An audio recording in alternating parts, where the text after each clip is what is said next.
So yes, my name is Meg. I'm the sustainability manager for the City of Dayton, and I'm going to be talking about the energy projects that we're doing at the City of Dayton. Just a little bit of background on me. I think that sometimes the energy field can be like incredibly overwhelming. Like a lot of people are like, oh, you have to be an engineer or a lawyer to be in it. But I studied salamanders. So I studied herpetology, which is the study of reptiles and amphibians. And now I mostly do energy work. So what I'm trying to tell you all today is that no matter your background, you can learn this. It's not a hard field. It starts to make a lot of intuitive sense. I think that the more you kind of hear about it.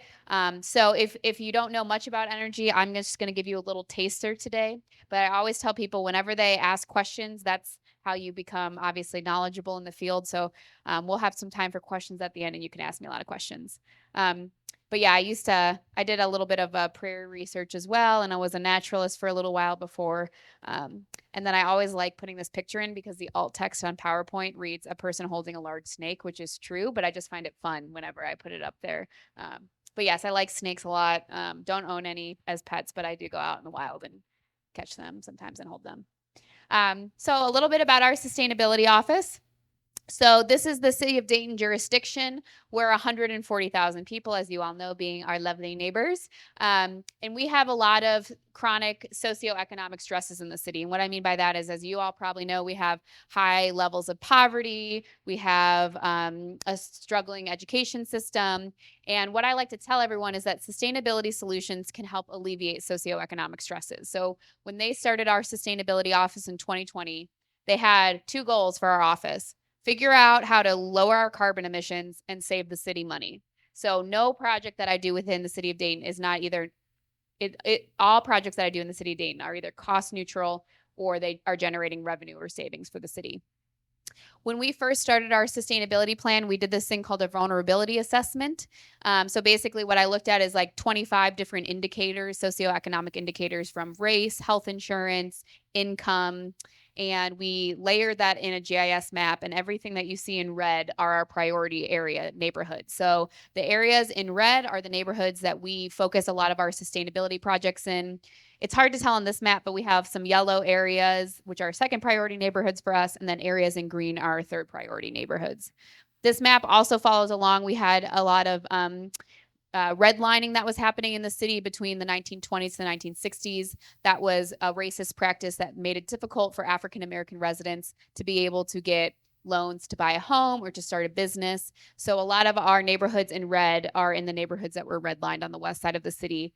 And the city has prioritized doing more investment in those neighborhoods, especially with our sustainability projects. So going into how we do our sustainability process, this is kind of a cute little thing that I created for this presentation where I'm like, what's the process that we're going through when we're doing energy projects? The first thing we're doing is we're identifying our emissions. So I'll get into that in a second. The second part is we created a policy, so our sustainability plan and climate emergency, to address those emissions.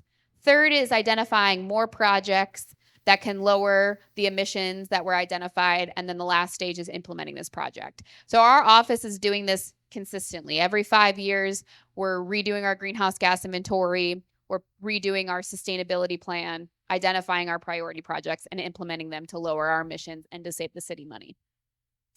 So this is from our greenhouse gas inventory. And I know you're like, wow, this is really overwhelming. So I'm just going to go to the next slide where I have pretty things boxed off for you to see. And essentially, when you do a greenhouse gas inventory, it's broken up into these things called scope 1, 2, and 3 emissions. That's just a fancy way of saying, what are you directly responsible for with your emissions, and what are your like indirect emissions? So like if you're purchasing something, you're kind of affiliated with those emissions. Now, I always tell people emission reduction saves money. So the emissions that you see up here cost the city money. So if we can reduce those emissions, we will guarantee savings. So when we did our greenhouse gas inventory for city operations, we identified that our largest emissions were coming from the purchase of electricity and electricity use, from our wastewater treatment plant, which was 50% of all city facility emissions were from our wastewater treatment facility, and then solid waste, so sending things to the landfill. Also, as part of our greenhouse gas inventory, we also looked at our community emissions. So we looked at city facilities, and then we looked at the community as a whole. So residents, commercial, and industrial customers. And that tells a similar story to our city facilities, but a little bit more. So more of our emissions are coming from electricity and then mobile combustion, which is using cars and driving and like gas emissions, and then stationary combustion is natural gas use. So you have to kind of think of this as like a two-prong approach. We're looking at how do we reduce residential emissions, or sorry, community emissions through, these categories, and how do we also reduce city facility emissions. And our city facility emissions make up about 14 to 15% of all emissions within the city of Dayton. So that was our first step. So we did that in 2020 when our office was created. We created our greenhouse gas inventory, also with Power Clean Future Ohio. Shout out. This really nice man named John Paul helped us do that. So now we know where our emissions are. So what's the next step?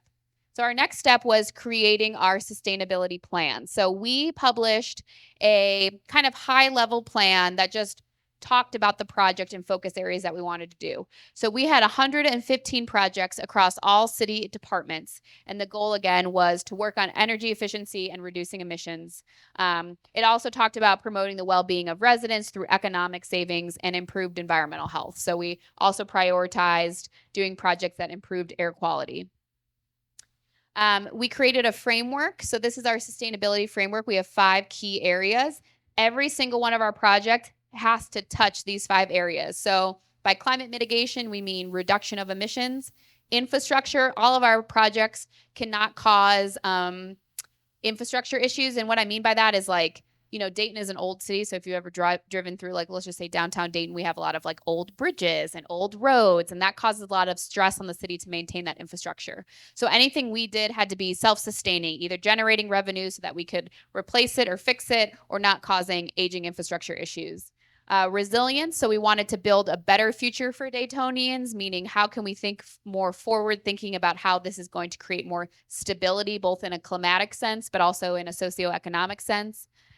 Economic development, that's my favorite one. I love talking about money because people love saving money. I love saving money. And also there's a lot of misinformation that sustainability costs more money, and that's just simply not true a lot of the time. So we talk a lot about job creation. We talk a lot about savings in all of our projects. And most important is equity. I showed you that map in the beginning. Again, we're trying to invest in historically disinvested neighborhoods. We want to do this as a city, also federally. If you've heard of the Justice 40 initiative, it's the same idea of trying to invest in historically disinvested communities. 87, I think, out of our 90 census tracts within the city of Dayton limits qualify for Justice 40. So most of our residents, 30% of our residents are living underneath the poverty line. So that's pretty high compared to the national average. The second piece of legislation we passed was a climate emergency. So in our climate emergency, we set 3 goals. The first was to convert our fleet to 100% electric by 2035.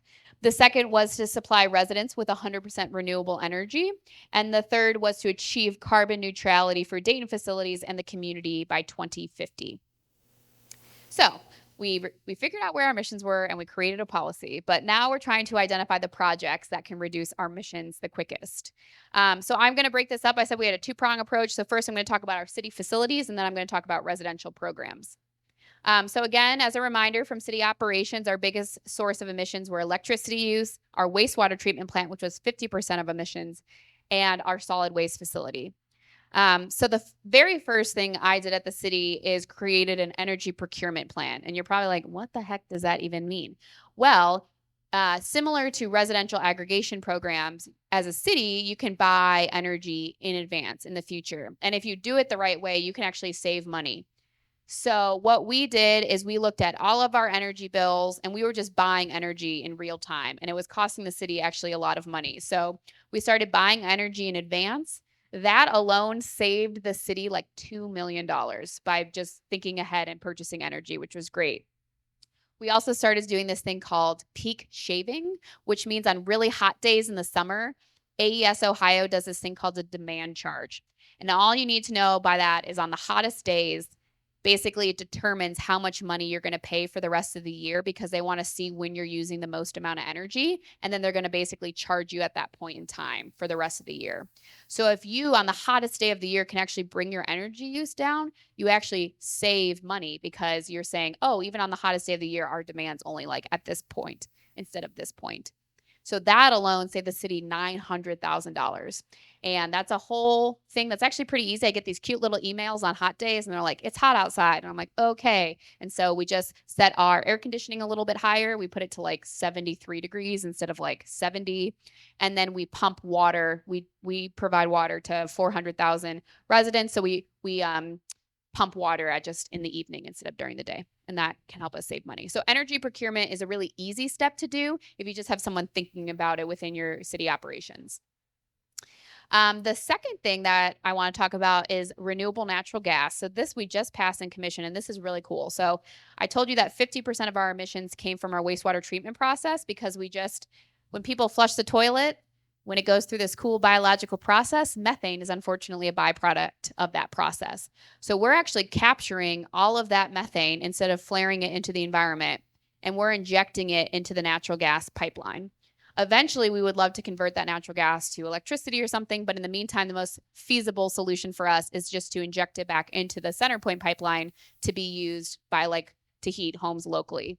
So through that process, we cut our emissions down because now we're not flaring it, we're capturing it. So 50% of our emissions were just wiped, and we generated $1 million a year for the city because we're selling the gas. So that's awesome. And it's kind of a newer process, but like a lot of farms have been doing this. So if any of you are farmers, like farm gas and landfill gas are two processes that kind of use this already, but a lot of cities are starting to think about doing this as well. So that was great. That was just a 50% reduction of our emissions right there. The second thing we've been working on is putting solar on our Superfund and brownfield sites, but we're also looking at putting on solar on city facilities. So we conducted a solar feasibility study, and I'm not going to get into the weeds of this, but the best way I can explain this to you on like an easy way is like for residential solar, it's kind of like 1-to-1. It's like, how much energy do you use? Okay, that's how much solar you need. When you have like a really big facility, like a drinking water facility, there's other sneaky charges that come in there, like things called like capacity and transmission charges. Essentially what that means is that 1-to-1 ratio we see at residential is kind of gets more complicated. So what we actually did was the question was how much solar do we need to reach zero emissions? Our question was how much solar do we put on our golf course right next to our water treatment facility because the golf course closed. Sorry, I should have added that in. Our golf course closed, and we're like a great place for solar because it's right next to our drinking water facility. So the question was actually how much solar should we put on to maximize the amount of savings? So we are putting on 5 megawatts of solar, which is approximately 25 acres of solar. And it's only offsetting 30% of the city facility emissions, but it's like the peak savings we're going to see is $250,000 a year. So eventually, if the solar economics, there's a lot of really smart people in the federal government that's trying to make it a little bit easier for industrial size customers to maximize their solar benefits, so to get more solar and more savings. So we're hoping in the future that we can put more solar and do more offsets. But for right now, with the way our utility is structured and everything, 30% of the facilities will be offset with our solar array. And it will save us around $250,000 a year. And 230 was 2 years ago before IRA, and now with IRA, we're seeing more savings from that. We also have gotten a lot of, we set our EV fleet goal, so we've been adopting EVs. So we did an EV assessment where we looked at which cars could we just switch for an EV right now and save money. So out of 700 light duty fleet vehicles, so we're not looking at like the garbage trucks and the fire trucks because that's a little bit more complicated. But from just the light duty vehicles, 150 could be switched out right now and automatically save the city money. So we are working on converting all of those cars right now. We've been buying Chevy Bolts, which is in this picture, and also Ford Lightnings. And then we've also been putting chargers out at city facilities and in the community as well. Each vehicle, a rough estimate based on our calculation was about $2,000 a year that we save, with more savings in the future because maintenance costs come down a lot. So that's been great and a big energy saver for us as well. There's also some really cool programs, like Sinclair is doing some EV training for training EV mechanics. And so the city has done some work of getting some EV mechanics in our garages and things like that. So that's been really nice too for a workforce development piece. So that was just our city programs that we're working on. Now I'm going to switch to our community energy programs. So these are more outward facing. And again, most of our emissions are coming from natural gas use, the driving of cars, of gas-powered cars, and then electricity use. So the first one that was actually kind of the easiest that you all are probably familiar with is the electric aggregation program. So our electric aggregation program is in partnership with the Sustainable Ohio Public Energy Council, SOPEC, and they are our brokers. So they go out in the market and buy us energy. We are a council of governments, so all the cities in SOPEC have come together and we like form a governing board as cities. So these are cities that have sustainability goals. We go out together, we buy energy together, and we also share resources to help us achieve our different sustainability goals. So SOPEC is amazing. I just love them a whole lot. And they also helped us save a whole lot of money. So our first year of our program, we saved the average resident $350 off their bill compared to what they would be paying if we didn't have an aggregation program. And this year we're saving residents around $150 compared to what they would have to be paying AES. So that's a total savings for the community of $10.5 million in 2022. And now we have like $5 million in 2023. And again, it's 100% renewable energy that we're purchasing. This program is also available for small businesses, which is really great. So we've had a lot of businesses join the program as well. And that's always a good story because I know for businesses too, they have really small margins that they're always working on. So we've gotten a lot of businesses enrolled as well. The other thing I do a lot of, and it's kind of near and dear to my heart, even though it's a complicated issue, is working on our Superfund sites. So for those unfamiliar, Superfund is it sounds like I'm saying super fun, and then I'm like, oh, it's actually super not fun because it's a contaminated site that's like so badly contaminated that it's a threat to both human health and environmental health. So Superfund is a special designation from the EPA. You might have heard the term CERCLA. That's like the fancy legislation that was passed with it. But we have the most amount of Superfund sites in Dayton, Ohio, out of the entire state. So we have 3 sites right next to each other. So if you guys are familiar with the former Chrysler facility, that's located in McCook Field, that's from the Bear thermal plume. The Valley Crest landfill, which has been on the news a lot recently, that's a capped landfill that we just finished capping like 2 weeks ago. And then we have the Valley Pike site. And so what we're actually doing on this is, let me see, do I have a slide on it? Yes. So we're actually putting solar on our landfill site. So our landfill site's around 100 acres.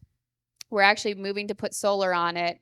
And we're hoping to provide a program where residents living around the Superfund site, we can actually like take that energy and put it through our aggregation program and help lower people's energy bills. So it's kind of a way to do community solar in a kind of more creative way.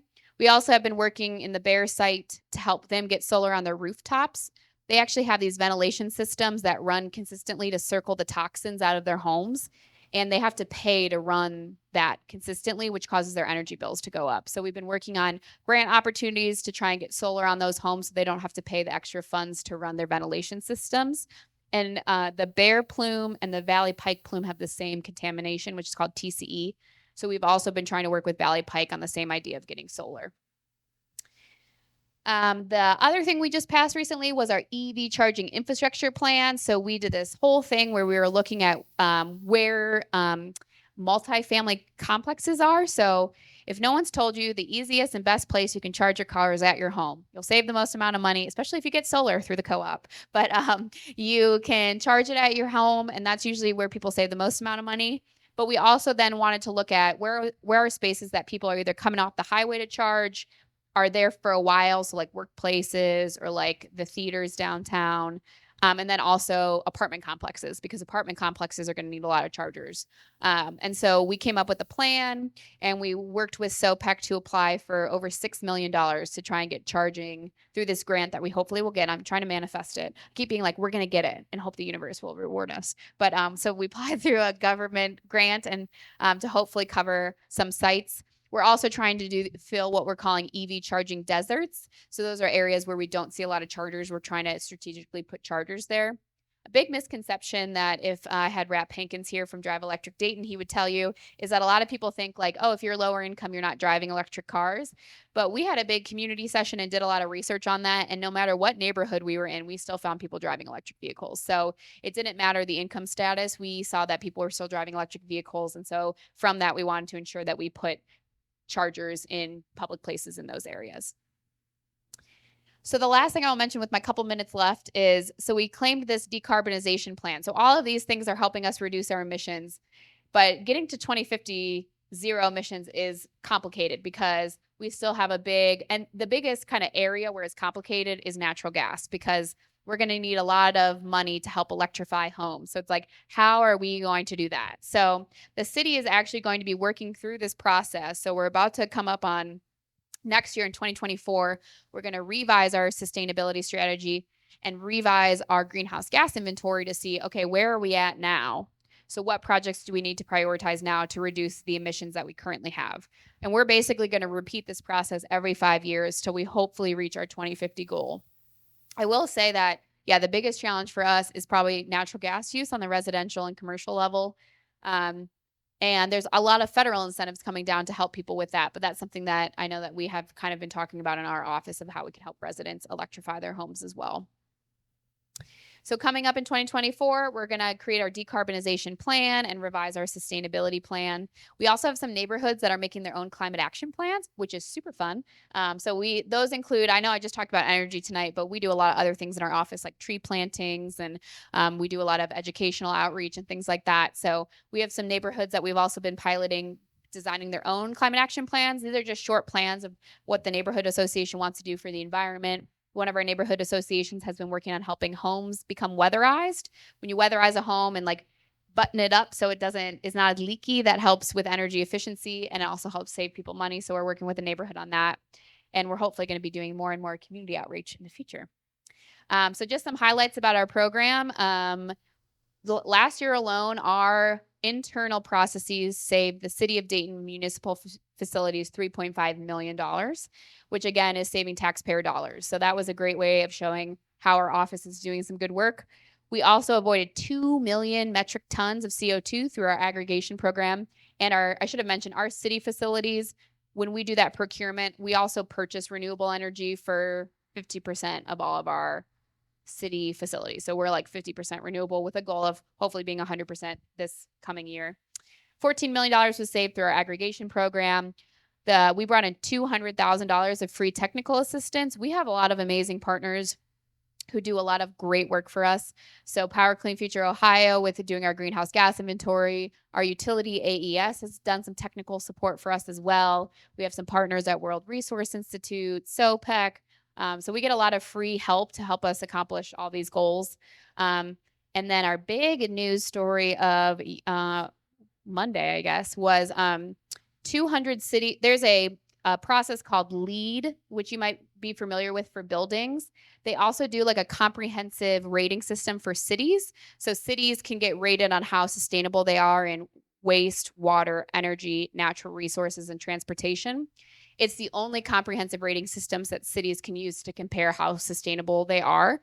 We had 200 cities across the globe that have become certified through the LEED process. 6 cities in Ohio have become certified through this process, but only 4 in the whole globe have become platinum, and the City of Dayton is platinum. So that was huge. So they said that, they don't want us to like compare against one another, but it's a very rare feat for a city to reach platinum. And I think it showcased that we're doing a lot of really cool work in the region. We got to include things like not only like all this energy stuff, but our regional dam system is a very sustainable process. If you've ever looked into how, our Huffman Dam works and things like that. We got to talk about our Montgomery County solid waste is really amazing. We got to talk about Five Rivers Metro Park. So we have a lot of really awesome community partners that make our region very, very sustainable. So this was a huge win. And now I think it's fun to say that we live in one of the most sustainable regions in the world, or, the United States. But so yeah, that was a big, big win. So we've been nationally recognized and internationally recognized as well. So I was asked to list every energy project that we have to date. So I'm sure I probably missed some. I was thinking about it, Mariah, because we also supported the solar co-op for both. We support the residential co-op, and we support, we did a nonprofit and business co-op. And when you were presenting, I was like, I didn't add that to my list. What the heck? But Solar United Neighbors is also a very good partner of the city. I'm currently in the co-op right now for my house. So you guys should join it. You might see me at the meetings. But yeah, these are all the different energy projects that we're working on. It seems really overwhelming, but I don't want people to feel overwhelmed. What I like to say is like, just start somewhere, and they kind of just start coming along. And some of them are pretty easy. Like we started with aggregation, which I know you all are already doing. And then we went to looking at our city's procurement policies and things like that and kind of just started getting rolling. So these things can all be achieved pretty easily. And we only have 2 staff in our office too. So we're just a mighty team of 2. So you can do a whole lot with all the support you have from partners. And then this is a map to show all the different, where all of our different projects are taking place. So again, I said I wanted to prioritize neighborhoods in red. So we've hit a lot of neighborhoods in red. We don't want to forget about our neighborhoods in yellow and green. So we're doing a couple there too, but we're very proud that we're also trying to do an equitable approach to all of our sustainability projects. And then this is my information. So if you scan this QR code, it takes you to our website where I list all the other projects that we're working on in case you're interested in something else. We do food projects, water projects, transportation projects. We do it all. So you can read it all online. And then if you ever want to contact me with questions, that's my email. You can call me. I'm really bad at answering my phone. So I would recommend emailing me. I would be very responsive over email. And with that, I think we can take questions.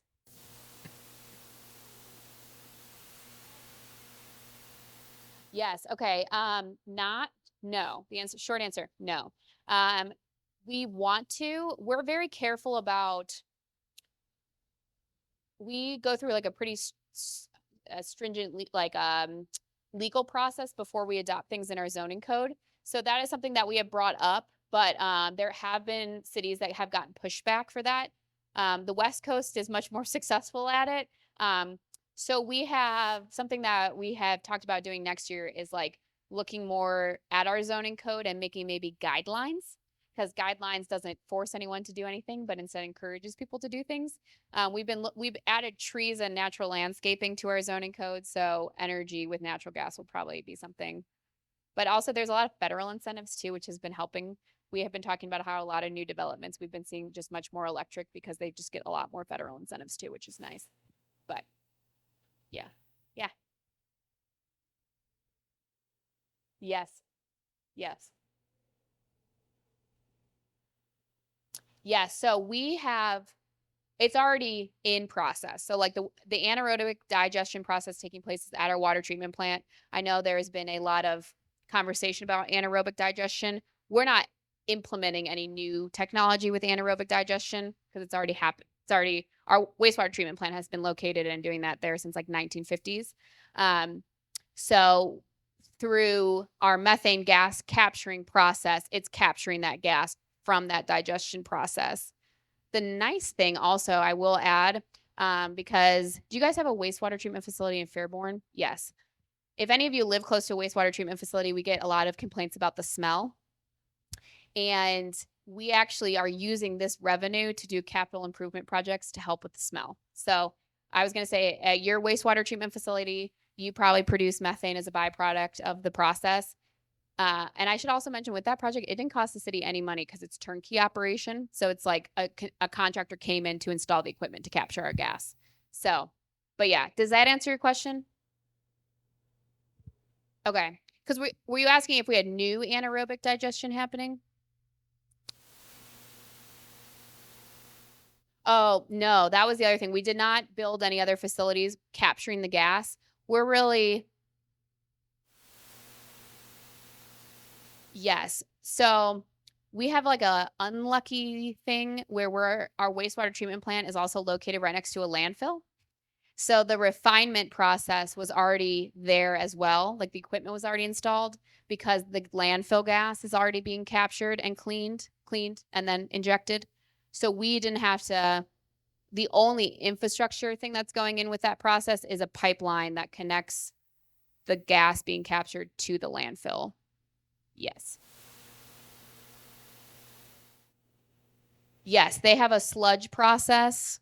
And so the wastewater treatment facility, we use our sludge and they turn it into fertilizer. Oh, good question. I don't know, but I could probably find out for you.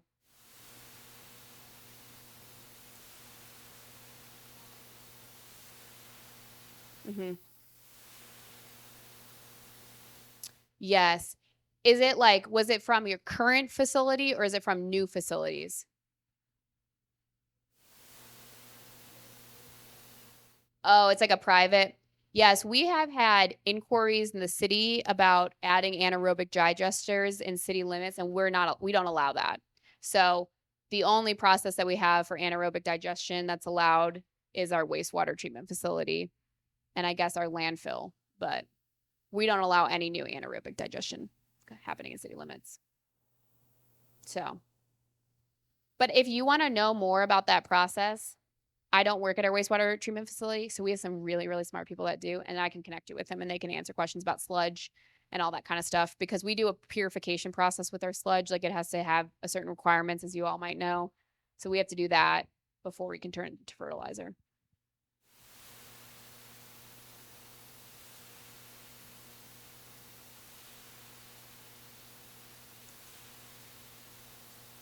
Okay.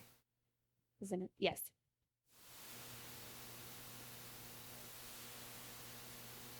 Mm-hmm. Great question.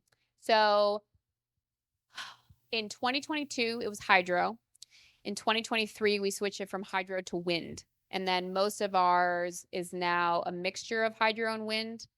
If you want to like get down in the weeds, it's kind of interesting because you can choose when you purchase RECs, renewable energy credits, you can choose like which source they come from. And we, as our commissioners, set like a standard. Like they only wanted, if it was a hydro project, it had to have fish ladders and there had to be like ecological things in place so it wasn't like destructive. And then if it was wind or solar, it had to be like based in the US. It had to be as close to Ohio as we could get.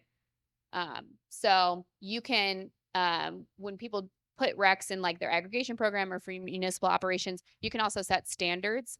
I will say that when you set certain standards, it changes the price of RECs. Like there is these things called waste heat RECs. So that means like you burn fossil fuels and then you capture the heat from the fossil fuels, and that's technically a renewable credit, right? Because it's like capturing the heat from burning of the fossil fuels. Otherwise, the heat would just go into the environment. So that's a type of REC. Those RECs are really cheap because people don't like them as much because you have to burn fossil fuels to get it, you know? So like, and our commissioners did not want that either. So like we couldn't buy waste heat RECs. I think nuclear, there's like something with the nuclear process, maybe with RECs, but we wanted to like get away from all that. They just wanted wind, solar, and then again, we had hydro with like an asterisk because our hydro, we had to do a lot of research into making sure there was like sustainable practices in place, mostly for fish. That's what they were worried about. So.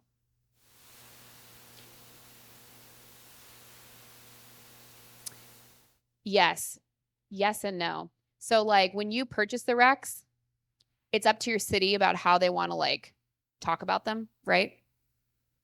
So from like a public standpoint, if like you ask if your commissioners or you guys have council, if your council people purchase RECs, you might be like, hey, can you post on your website where you get the RECs from and whatever. There's also like standards for RECs to make sure that they're like actually like legit. So you can ask like our RECs, they have to be within the project had to be, besides hydro, like wind and solar projects had to come online within the last year. We were the only people that could buy them. They couldn't be resold because people get kind of crazy with that. So we have all that information. We just post like a generic thing on our website. Like this is what we're doing with our RECs. The energy world, I know they have like trade secrets. So I don't know at what point, like they have like, I don't think there's like a portal that you can just like look that all up in for like other municipalities or like other people, if that makes sense. So your city is kind of at the discretion of like how much information they can give out from the REC trader. Does that help? Okay. Yeah. That's a fun job too. If any of you are looking for career shifts, you can actually work for like an energy desk, and you can like, if people want to buy renewables, you can like sit there and be like, okay, I'm going to call Kansas and see what they're doing today. And you can like purchase RECs for that. So that's I work with a REC trader, and it's been a joy to kind of learn about all these cool projects. Mm-hmm. Yes, that's a good. So we've had issues in the past. I know for City of Dayton, its aggregation program, where AES curates this list for your city, and they're like, these are the people that are allowed to be opted into aggregation. And with solar, sometimes they get confused, is the best way I can say it. Like they accidentally punt people off of it because they think that you're already in a supply agreement because their system's like, oh, they're getting energy from this other source. So you can be in the aggregation program still as a solar, like as a person that has solar on your house. But there's two things you have to do. One, you have to call your city and ask, because I know for like SOPEC, as part of our contract negotiation with our supplier, we're like, we need to make sure that's covered. And from my understanding, not all cities aggregations programs allow solar customers to actually be opted into it. So, oh yes, okay, so they don't. Yeah, you're saving. But that's a good note maybe for you guys next time, because we just added that to our contract. So if you live in City of Dayton, you can be in our ag program with solar. But I know we had trouble getting people in because they would accidentally get punted because their computer system was reading it wrong. Yes. The only other like kind of thing that I feel like I didn't address that's like good, I think sometimes for the public to know is I always say like RECs, the renewable energy credits, are like a stepping stone. So like when you purchase RECs, you're just financially buying that credit and saying that like you own it. And a lot of cities are trying to work towards that's like really good because that encourages other renewable generation across the states. And like, so RECs are good. But a lot of like Dayton's trying to work for like, okay, let's get all the RECs first. And then how can we actually like generate our own renewables, if that makes sense? So there are people in the sustainability world that are really like anti-RECs. And I think it's because they're so passionate about local generation. And I think that's okay. But I think for us, I get that question a lot. Like people are like, why are we buying RECs? And like, why are you also building solar? And local generation has a lot of benefits for cities. And so that's why we're trying to get to a point where we're generating a lot within city limits. But in the meantime, purchasing RECs is an amazing thing you can do. And it's not fake. A lot of people ask me, they're like, I don't think it's real. It's definitely real. Like there's a system where you have to retire the credits and they affiliate with a project.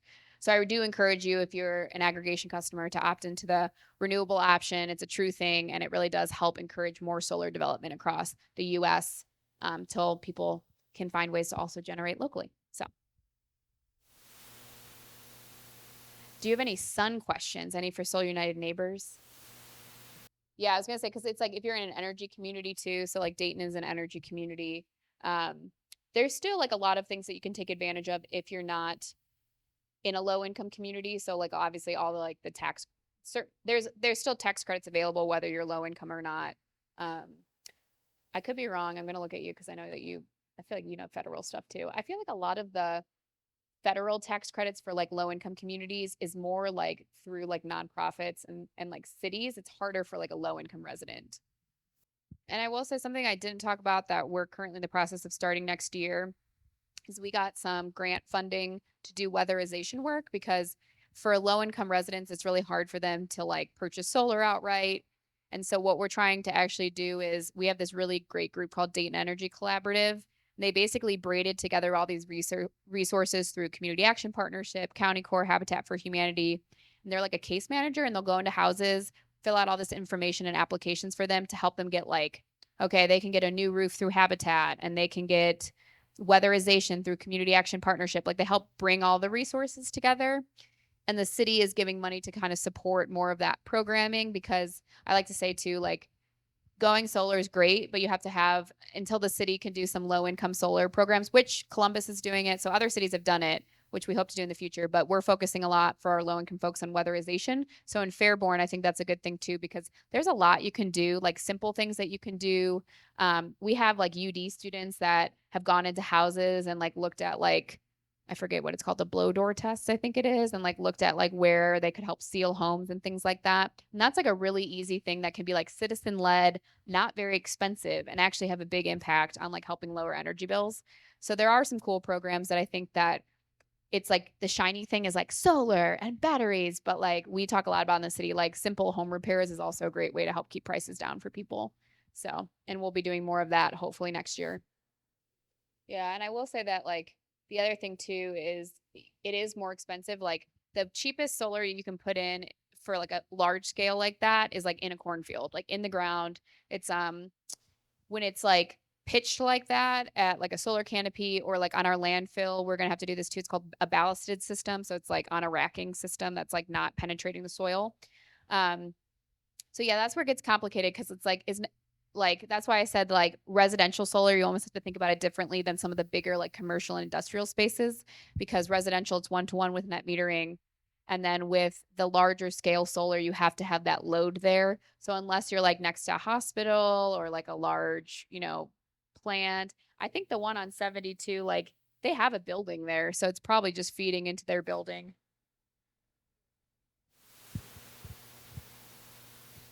Yeah, EV charging. Yeah. Yeah.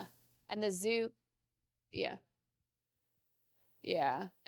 And like I know the zoo, like they took that energy and powered the Cincinnati Zoo with it. So their solar canopy. But like at Dayton, we have people that really want us to do solar canopies, but it's actually like a lower priority just because it's easier for us to put it on our roof than it is to do the canopy. Yeah. Yeah. Yeah. Yeah.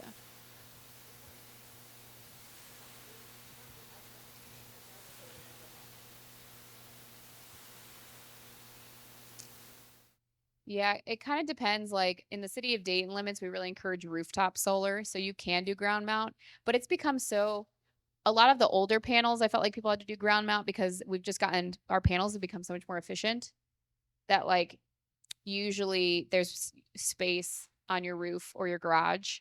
Um, we have the only ground mount I've seen is like someone had a huge tree canopy over their whole house, and then they put a ground mount on the place they didn't have trees, and so and you can definitely do that.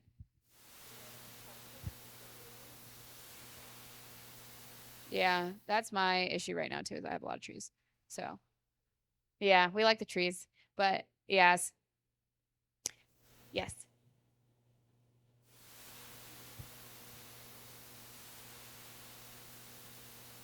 yes.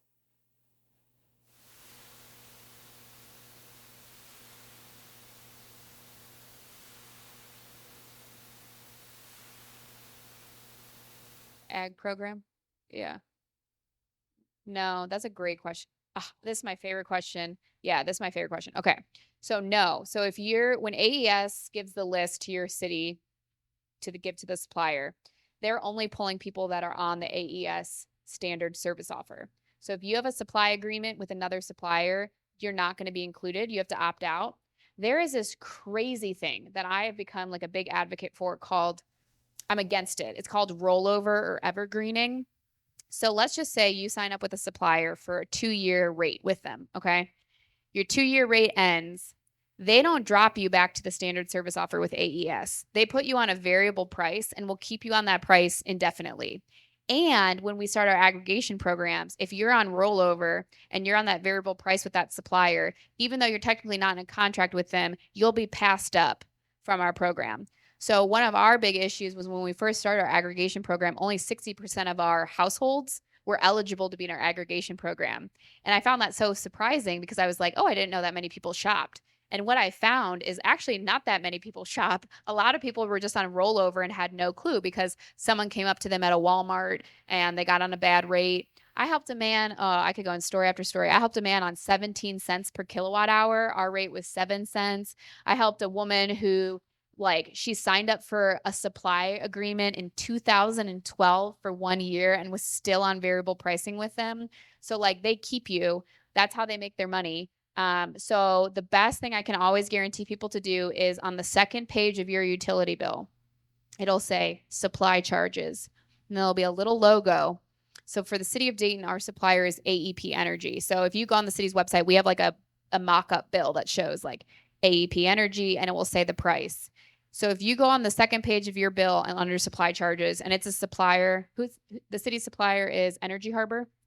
So if yours does not say Energy Harbor at 6 point something cents, yeah, then you're not on the City of Fairborn's aggregation program, and you're probably on rollover. So you need to call the number on the bill to leave. It's a big they do that in Dayton all the time too.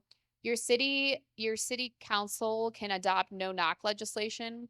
So that prevents people from they still can knock technically on your door, but they have to register. So as like a city person, I'm able to like intervene more. Like I'll get calls that like, okay, I have direct energy knocking door to door. And I can actually like if they register through me, I can prevent them from going out. Like or like at least give people a heads up. It's a huge problem no matter where you live. Like the city of Dayton tries to be on it and we still like have people all the time. It's the best thing I think that a city can do is educate their residents about aggregation program. I like to always say that your account number for your utility bill is like a social security number, because the second they get that account number, they can switch you over. So if anyone comes knocking on your door, do not give them your energy bill. It's treat it like a social security card. The only time AES has been taking out meters and putting in new meters, it's been going on for the past year. If it's an AES employee, they will have an AES badge and you can ask them for it. Like AES replaced my meter maybe like 3 months ago. And when they knocked on my door, I was like, let me see your badge. And like the guy showed me his badge. And then I was like, oh, okay. And then I also got a call from AES that day that was like, someone's going to be knocking on your door from AES Ohio. And they'll have the AES shirt. They'll have the AES van. You know, you can put it together. But if there's like a lone person that doesn't have an AES truck or doesn't have a center point truck and they're just walking around, guaranteed they're with a supplier. And that's how they make that's how they make their money, is by getting you one time and then rolling you over indefinitely. So it's a huge problem in our, like, aggregation, I think, is a really cool thing, but it has one of our blind spots is in aggregation legislation is the fact that suppliers can continue to roll us over, and it's a bad, yeah. They get scared off easily. If you just say, hey, I know a lot about electric aggregation, and you start interrogating them and you're like, I think my city provides 6.5 blah, blah, blah cents. And who are you with? And did you register at the city of Fairborn with a no knock legislation? Because you need to be, even if you guys don't have it, you can just say you have it, and like, they'll just be like, and then they'll just go. Yeah, my husband thinks it's really fun. Like, he gets excited when they come to our door now, because they'll be like, what do you know about aggregation? I'm like, nothing. And then we get into it. And then I'm like, I actually run our aggregation program.